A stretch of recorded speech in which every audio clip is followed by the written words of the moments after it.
Ang programang ito ay rated SPG. Striktong patnubay at gabay ng magulang ang kailangan. Maaaring may masiselang tema, lengguwahe, karahasan, sexual, horror o droga na hindi angkop sa mga... Wala po kami sa tabi ni Sir Pepe nung nangyari po yun. Pasok po kasi namin, ang nag-revive po kay Lolo ay Sinto Carlos po.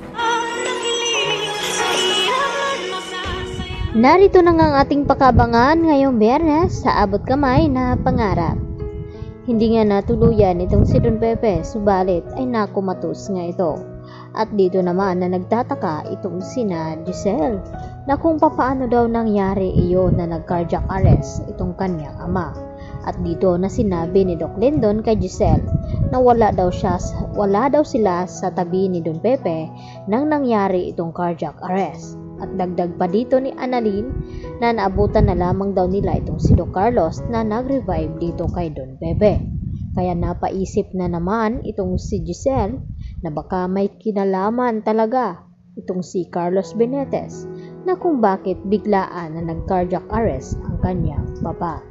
Samantala, takot naman itong si Zoe na dinala dito sa presinto dahil pinakuhanan na nga ni Giselle ng fingerprint itong si Zoe dahil alam niya na baka may kinalaman din itong si Zoe sa nangyaring kidnapping dito kay Don Pepe dahil alam niya na kung papaano pagtakpan ni Zoe noon itong kanyang ina sa nangyaring aksidente dito kay RJ na nagawa nga daw itago ni Zoe itong hard drive na nakapaloob ang CCTV footage kung saan itong si Moira ang nagtulak kay RJ. Kaya walang imposible na pwede rin niyang pagtakpan itong kanyang ina. At malakas talaga ang kutob dito ni Giselle na kapag may kinalaman itong si Moira ay may kinalaman din itong si Zoe. Kaya hindi na nga malaman ni Zoe kung ano ang kanyang gagawin nang sinabi niya dito sa kanyang ina na makukuhanan talaga siya ng fingerprint dahil hawak niya itong mga medical supplies na ginamit niya dito kay Don Pepe at pati itong si Carlos may fingerprint din siya na nakaloob doon. At dito nagalit itong si Moira na kung bakit ngayon lang daw sinabi ni Zoe sa kanya na nasa loob na nga sila ng presinto at papaano pa magawa ng paraan ni Moira na maabsuelto itong si Zoe sa mga akusasyon.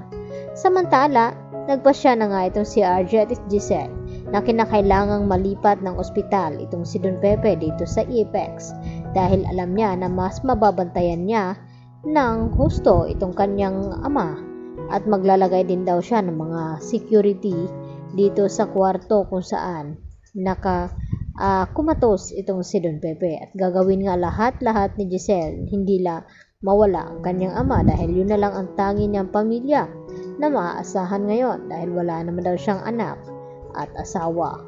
At dito naman na sinabi ni RJ kay Giselle na wag daw mag-alala dahil nandyan daw siya at ang kanyang mga anak. Subalit hindi kumbinsido itong si Giselle na talagang makakatulong itong si Zoe sa kanya. Kaya naman, gulat na gulat nga itong si Zoe na sabihin dito ni Giselle na kinakailangan makuha na ng fingerprint ito.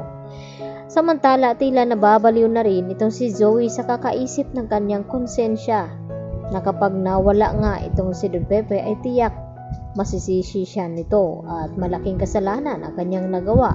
Kaya nang nagdadrive nga itong si Zoe ay hindi niya sinasadya na may mabunggo siya dahil sa inakala na itong si Don Pepe ang patawid doon. Kaya naman nagulat ito. Baka hindi magtagal ay mababaliw itong si Zoe hanggang siya na nga ang aamin sa kanyang ginawang aksidente dito kay Don Pepe.